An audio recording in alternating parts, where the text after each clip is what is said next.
Hi mga baby, so for today's video gagawa tayo ng polvoron. Samahan niyo ako, let's go! Nagtunaw ako ng margarine kasi wala tayong butter. If may butter po kayo, pwedeng rin pong butter.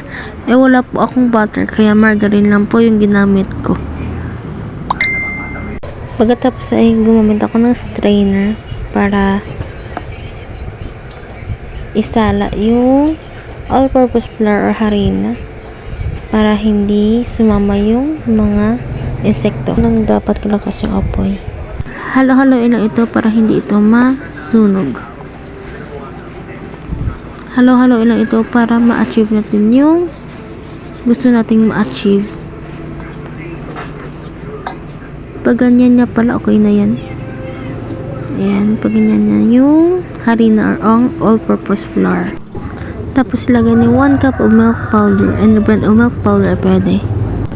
At pagkatapos ay maglagay ng 1/8 cup of white sugar.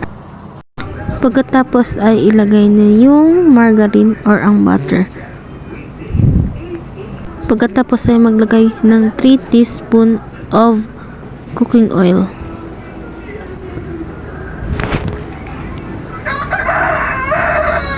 Pagkatapos ay halo-haloin lang ito. Halo-haloin para ma-achieve yung polvoron na gusto natin. Charot. Pag ganyan na po, okay na po yan.